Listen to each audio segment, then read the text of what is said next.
Yang ketiga, saudara. Yang ketiga. Mari buka lagi kembali ke Yesaya pasal 53. Kita baca lagi ayat 4 dan ayat yang kelima. Tetapi sesungguhnya penyakit kitalah yang ditanggungnya, dan kesengsaraan kita yang dipikulnya. Padahal kita mengira dia kena tulah, dipukul dan ditindas oleh Allah. Tetapi perhatikan, dia tertikam oleh karena pemberontakan kita, dan diremukkan oleh karena kejahatan kita. Ganjaran yang mendatangkan keselamatan bagi kita ditimpakan kepadanya, dan oleh bilur-bilurnya kita menjadi apa? Sembuh. Nah, perhatikan pada kalimat yang berkata, dia diremukkan oleh karena kejahatan kita. Bahasa Inggrisnya bagus sekali. Dikatakan, he was bruised for our iniquities. Kata bruise itu sebetulnya artinya dipukuli sampai memar. Dia dibuat memar oleh karena iniquity. Nah, iniquity ini apa? Dengar baik-baik. Iniquity, kalau Anda dari School of Acts akan belajar panjang lebar iniquities. Tapi karena Anda bukan, jadi sedikit aja.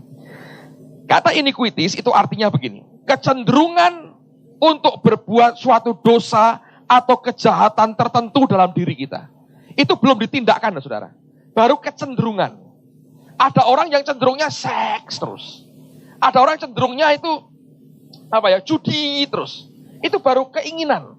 Kalau lihat mesin jackpot tuh, iya, kayak ada yang meloncat di dalam, bukan Roh Kudus, roh judi. Iya, ada gitu. Ngerti ya, saudara? Pernah nggak punya? Saya harap tidak lah. Tapi ada orang-orang yang punya kecenderungan tertentu. Ngerti? Ada yang cenderungnya marah, cenderungnya tidak sabar, cenderungnya ngomong negatif. Ada kecenderungan-kecenderungan di dalam kita, ya, yang belum sampai ditindakkan berupa dosa. Itu namanya iniquities. Nah, itu ditebus sebetulnya oleh apa? Memarnya Tuhan. Memar itu apa sih? Kalau Anda kena pukulan, entah benda tumpul atau apapun, atau kebentur apapun, Anda memar. Memar sebetulnya apa? Itu luka di bawah kulit, saudara. Itu luka. Memar itu artinya darah keluar, tapi tidak sampai merobek kulit, sehingga luka di dalam. Ngerti ya? Nah, itulah penebusan Tuhan, juga menyangkut akan memar itu, membuat akan iniquity, kecenderungan kita kepada kejahatan tertentu, atau dosa tertentu ditebus juga oleh Tuhan. Ada orang-orang yang struggle bergulat dengan iniquities, kelemahan-kelemahan seperti itu di dalamnya. Anda berkata, aduh gimana ya, kok aku ini kok cenderungnya begini terus. Dengar baik-baik. Jangan bergulat dengan kekuatanmu sendiri, saudara. Yesus sudah bayar. Memarnya itu nanggung iniquities kita. Memarnya menanggung kecenderungan jahat kita. Anda nggak bisa perangi dengan kekuatanmu sendiri. Tapi memarnya sudah menanggung akan semua kecenderungan jahat dalam kehidupan kita. Ada inner hurt di dalam kita seringkali. Ada sakit yang di dalam kita. Dia sudah tanggung juga dengan memarnya. Coba buka Yesaya pasal yang pertama. Ayat yang ke-18. Marilah baiklah kita berperkara firman Tuhan. Sekalipun dosamu merah seperti apa? Kirmisi, Anda garis bawahi kata kirmisi.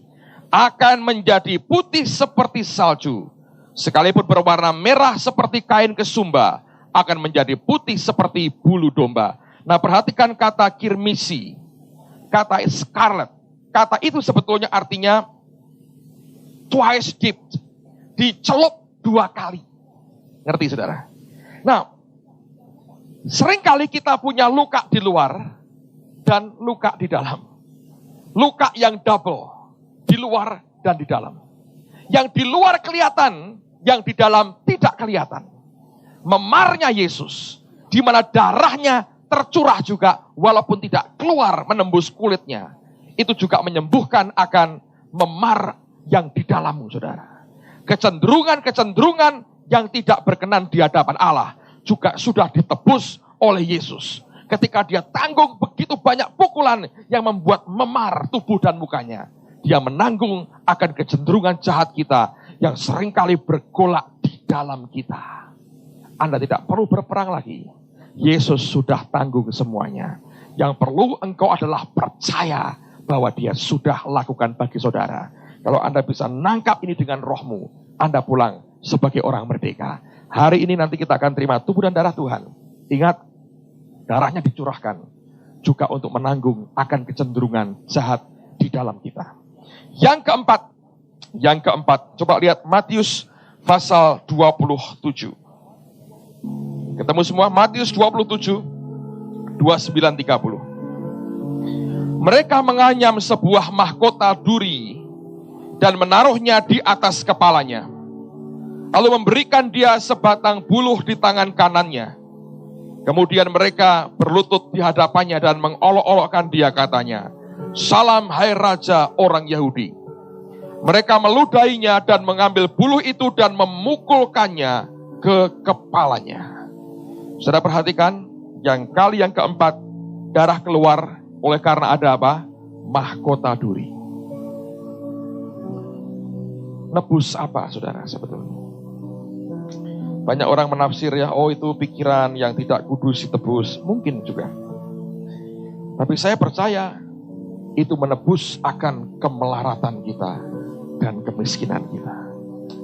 Anak bilang, dari mana Pak kau ngerti itu? Buka Kejadian pasal 3. Ayat 17. Lalu firman-Nya kepada manusia itu. Perhatikan ini. Karena engkau mendengarkan perkataan istrimu dan memakan dari buah pohon yang telah kuperintahkan kepadamu, jangan makan daripadanya. Maka terkutuklah tanah karena engkau. Dengan bersusah payah engkau akan mencari rezekimu dari tanah seumur hidupmu. 18. Semak apa? Duri dan rumput apa? Duri yang akan dihasilkannya bagimu. Dan tumbuh-tumbuhan di padang akan menjadi makananmu. Dengan berpeluh engkau akan mencari makananmu sampai engkau kembali lagi menjadi tanah. Karena dari situlah engkau diambil, sebab engkau debu. Kembali menjadi apa? Debu. Lihat, akibat dosa Allah mengutuk. Dan kutukan Tuhan diantaranya adalah manusia akan kerja keras, akan berpeluh. Tadinya di Taman Eden mereka hidup dalam kelimpahan. Karena dosa, orang hidup di tanah yang terkutuk. Nah, tanah yang dikutuk, Alkitab berkata, yang dihasilkan adalah semak duri dan rumput duri. Itu simbol dari poverty, dari kemelaratan, dari kekurangan. Yesus dianyamkan mahkota duri, ditaruh di kepalanya, darahnya mengalir, supaya engkau tidak lagi hidup di dalam kekurangan. Supaya engkau dipatahkan semua roh kemelaratan di dalam kita. Alkitab berkata, maka tidak akan ada orang miskin di antaramu. Ada banyak orang keberatan dengan itu. Dan saya berkata itu bodohnya sendiri. Saya mau berikan analogi yang sangat sederhana, saudara. Kenapa Allah mau mematahkan kemelaratan dari hidup kita? Sederhana sekali. Siapa yang percaya bahwa kita ini harusnya hidup dalam kehendak Tuhan yang sempurna? Angkat tangan tinggi-tinggi. Siapa yang percaya bahwa kehendak Tuhan yang sempurna, yang terbaik buat hidup kita? Anda mau tahu kehendak Allah yang sempurna? Lihatlah di surga. Itulah kehendak Tuhan yang sempurna. Oke?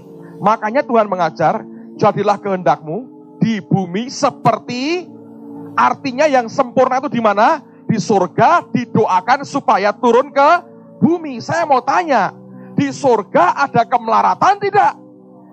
Kok Anda mau melarat di sini?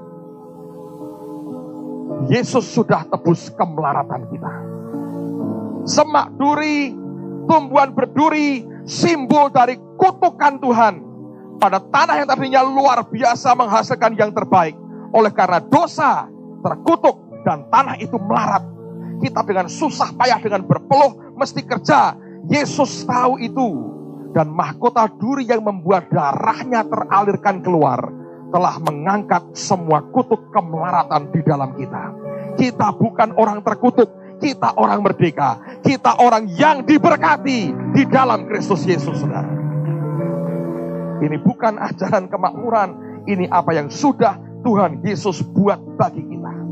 Lihat sekarang 2 Korintus pasal yang ke-8. Ingat, 2 Korintus 8 dan 9. Karena kamu telah mengenal apa? Kasih karunia Tuhan kita Yesus Kristus, bahwa Ia yang oleh karena kamu menjadi apa? Miskin sekalipun Ia kaya, supaya kamu menjadi apa? Kaya oleh karena. Kapan Dia miskin? ketika mahkota duri ditaruh di atas kepalanya. Ketika dia tanggung akan kutuk kemelaratan dan kemiskinan di atas kepalanya. Darahnya keluar, memberikan redemption, penebusan atas kemelaratan kita. Sehingga kita yang miskin dibuat jadi apa? Jadi kaya. Kalau Anda mau tahu kehendak Allah yang sempurna, lihat surga. Apa yang di sana harusnya jadi bagian dari kehidupan kita. Bahkan kita berhak mulai menikmati, mencicipinya selama kita hidup di dunia ini, saudara. Saya tidak bisa mengerti kalau orang keberatan dengan apa yang Tuhan sudah kerjakan. Saya tidak keberatan dengan penebusannya. Dan saya ingin menikmati penebusan Tuhan yang luar biasa. Akhir-akhir ini kita mendengar ada fenomena-fenomena yang luar biasa. Ada debu emas, ada debu perak, ada debu berlian, ada segala macam. Kami di gereja, di School of Acts, beberapa kali kami mengalami fenomena itu. Ada yang pernah mengalami itu? Angkat tanganmu, pernah? Oke, kali ini debu, lain kali kerikil, lain kali batu besar emas itu. Kita dengan senang hati mau terima kok saudara ya. Tidak keberatan itu kalau Allah memberikan kepada kita. Tadi pagi saya datang ke sebuah rumah dari teman dengan Pak Rusli ini ikut dengan saya. Tuan rumah menunjukkan kepada saya hal yang aneh. Karena 2 hari yang lalu saya duduk di sofanya dia di office-nya dia di rumah itu. Dan dia berkata setelah saya pergi, dia balik ke kantornya, dia kaget. Tempat yang bekas saya duduki, jadi tapi jangan membuat Anda bawa saya kursi macam-macam, saudara. Aku percaya ini Tuhan semua sih, Anda jangan macam-macam ya. Nah, saya ceritakan apa adanya. Dia berkata, Pak, tempat yang Bapak duduki, Bapak pergi, saya lihat itu begitu banyak muncul apa ya? Dia berkata debu diamond dust, wah, debu berlian katanya. Saya bilang enggak ada, saya bilang. Tapi kami lihat banyak sekali di situ. Dan dia berkata ini luar biasa. Lalu saya bertanya, apa yang sebetulnya Tuhan mau kerjakan sih dengan semuanya itu?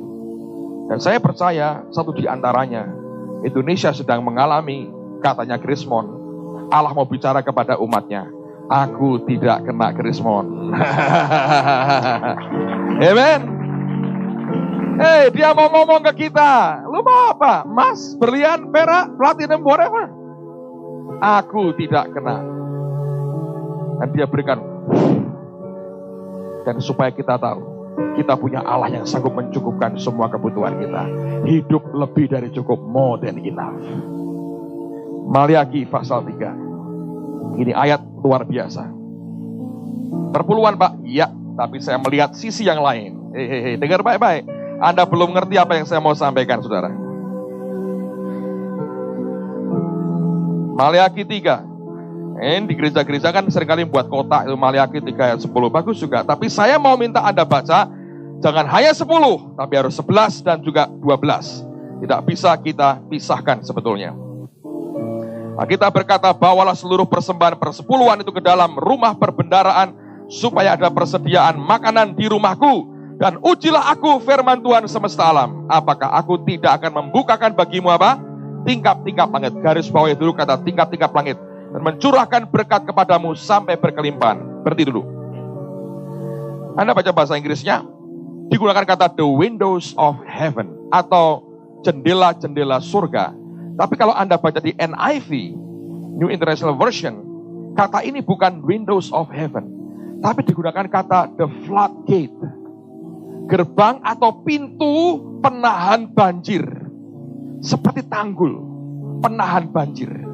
Bayangin ya, kalau itu pintu nahan banjir dibuka, saudara, itu air yang keluar bukan tapi ngerti? Itu menyergap kita. Dan saya tidak keberatan disergap oleh berkat Tuhan. Ada keberatan? Jangan, saudara. Saya gak keberatan. Orang mengembalikan perpuluhan, Allah berkata, aku akan buka the floodgate, penahan banjir, dan boom, it's yours, milikmu, saudara. Terusin lagi. Alkitab berkata, aku akan menghardik bagimu. Kata menghardik ini, terjemahan hurufiahnya artinya, stop it, it's enough. Hentikan itu, sudah cukup. Yang dihardik apa? Belalang apa? Pelahap. Orang berkata, belalang pelahap adalah the seed eater, pemakan benih. Sehingga sebetulnya apapun yang kita tabur akan prosper, akan berkelimpahan. Karena Allah menghardik the seed eater dalam kehidupan kita. Nah, perhatikan yang berikutnya dikatakan, supaya jangan dihabiskannya hasil tanahmu, dan supaya jangan pohon anggur di padang tidak berbuah bagimu. Firman Tuhan semesta alam. Maka segala bangsa akan menyebut kamu apa? Berbahagia. Sebab kamu ini akan menjadi negeri kesukaan. Firman Tuhan semesta alam. Luar biasa. Apa yang sudah Dia buat bagi kita. Proses redemption, penebusan yang Tuhan berikan dalam kehidupan kita, itu adalah proses anugerah yang luar biasa yang Allah berikan di dalam kehidupan kita. Mari belajar ini, saudara. Allah, Yesus kita, telah menebus semua kemelaratan kita.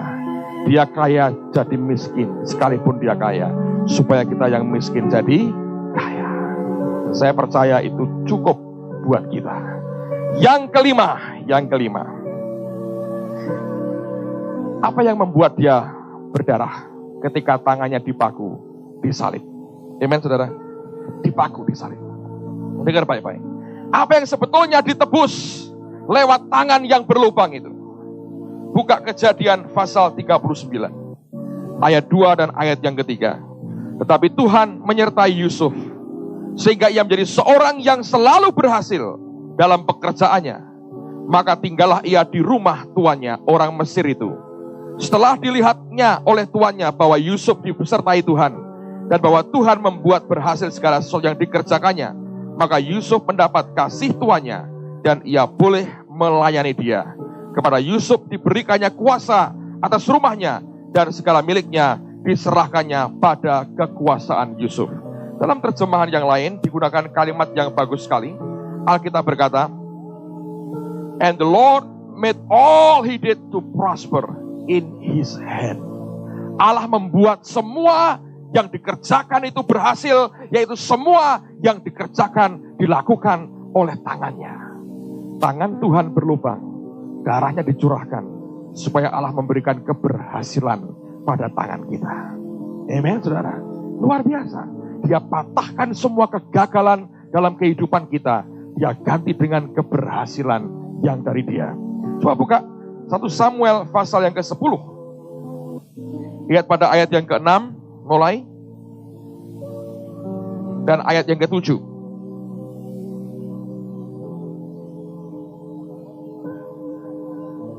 Maka roh Tuhan akan berkuasa atasmu. Engkau akan kepenuhan bersama-sama dengan mereka dan berubah menjadi manusia lain. Ayat 7, perhatikan. Apabila tanda-tanda ini terjadi kepadamu, lakukanlah apa saja yang didapat oleh apa? Tanganmu. Sebab Allah apa? Artinya yang didapat dibuat oleh tanganmu, Allah akan membuat berhasil, saudara. Tangannya berlubang supaya Anda dan saya hidup dalam keberhasilan ilahi. Salah satu hal yang luar biasa dalam kekristenan adalah kita diberi otoritas untuk menumpangkan tangan. Dia berkata, kamu akan menumpangkan tangan pada orang sakit, dan orang itu akan apa? Sembuh. Ini tangan. Coba lihat tanganmu masing-masing, saudara. Ada keberhasilan Tuhan di dalamnya. Kegagalanmu sudah ditebus. Engkau tidak perlu gagal lagi. Dia sudah selesaikan semuanya. Tangannya dibuat berlubang, supaya keberhasilan ilahi diberikan dalam hidup Anda dan hidup saya. Wow. Kita punya Allah, Yesus yang luar biasa. Komplit semua. Dia lakukan yang terbaik untuk kita. It is finished, katanya. Tinggal bagian Anda dan saya percaya saja. Yang keenam, kita berkejaran dengan waktu. Yang keenam, tangan luka karena paku, tapi juga apa? Kakinya. Kaki yang berlubang itu dan darah keluar. Saya percaya supaya kita memiliki otoritas, kuasa, dominion dalam kehidupan kita dan berjalan seperti yang Tuhan tetapkan di dalam kehidupan kita. Buka Ulangan pasal yang ke-11, ayat yang ke-24.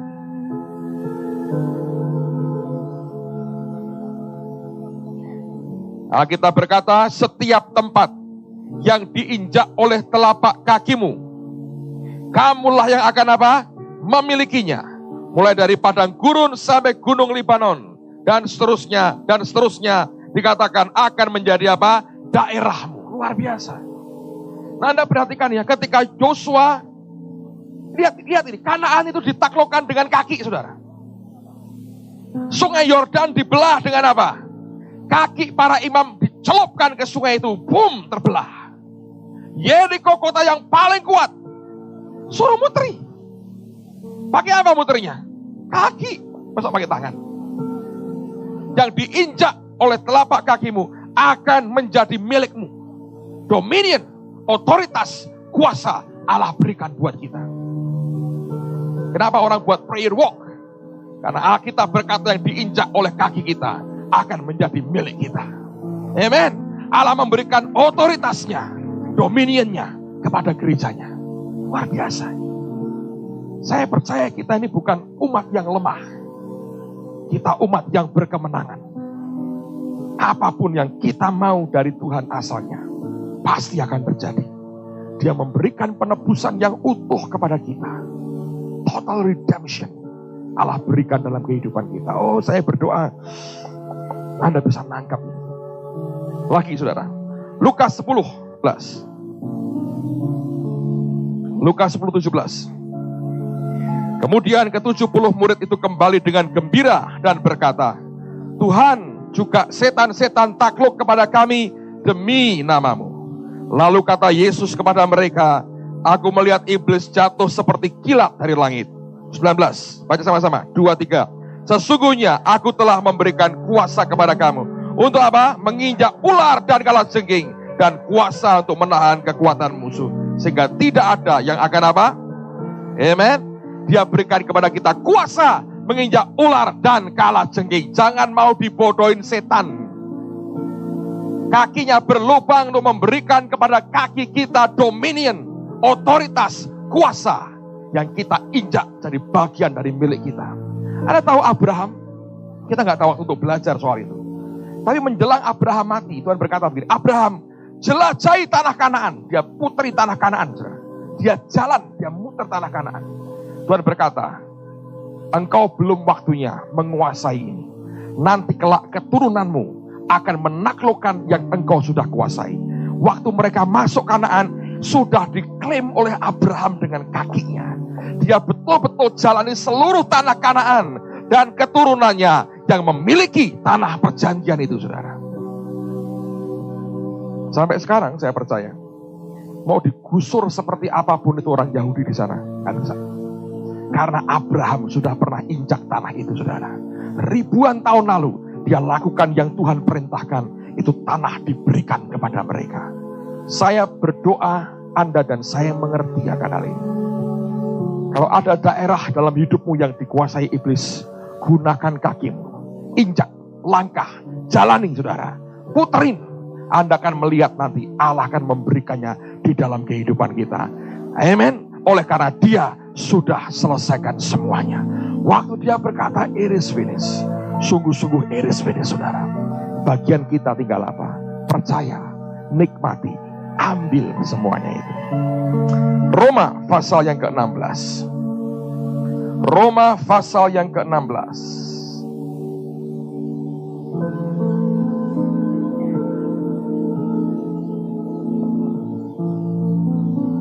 Ayat yang ke-20.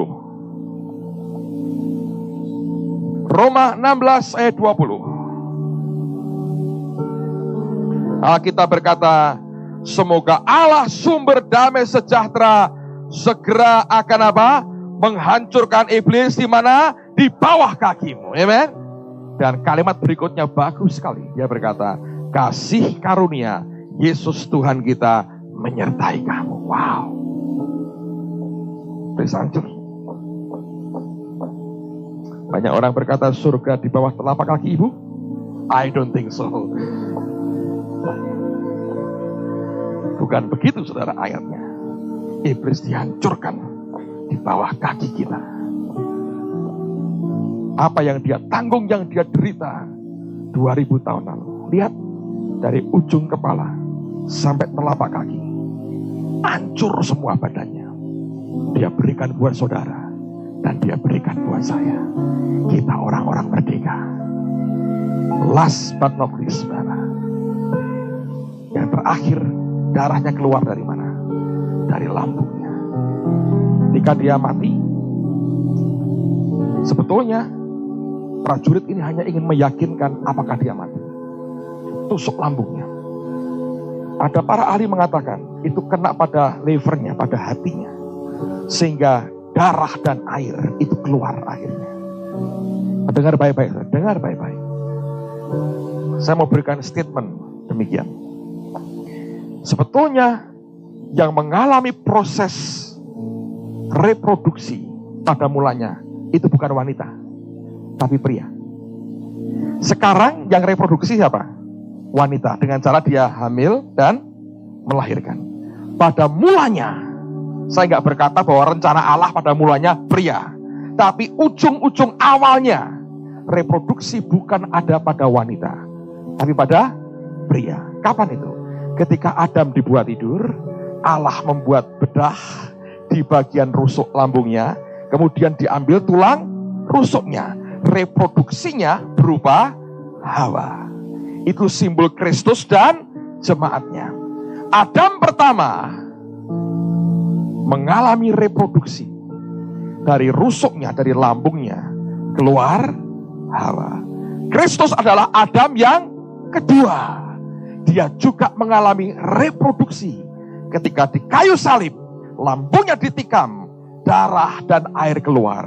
Apa yang dia lahirkan? Gerejanya, saudara dan saya. Dan itu terakhir terjadi setelah semua dari ujung kepala sampai telapak kakinya utuh selesai. Gereja lahir dalam keadaan mengalami total redemption. Tidak ada lagi yang harus dibuat kecuali percaya kepada dia. Kita sudah dilahirkan baru dalam keadaan utuh. Penebusannya sempurna buat kehidupan Anda dan buat kehidupan saya. Saya percaya kita adalah gereja yang menyerah kepada kehendaknya. Saya percaya kita gereja yang sehat dan sembuh. Kita percaya kita adalah gereja yang tidak lagi punya kecenderungan dosa. Kita percaya kita merupakan gereja yang diberkati. Gereja yang berhasil. Dan gereja yang punya dominion dan otoritas di dalam kehidupan kita. Lahirnya gereja sudah diselesaikan Tuhan seluruhnya. Redemption, penebusan yang dia buat sudah utuh selesai. Ketika dia sudah berkata, "It is finished." Sekian menit kemudian gereja dilahirkan. Tapi semua sudah diselesaikan. Bagian kita apa? Percaya. Ada seorang gadis yang ada benjolan pada bagian dadanya. Waktu itu Tuhan melawat gereja dengan luar biasa. Ada seorang perempuan yang mengalami mabuk berat oleh Roh Kudus.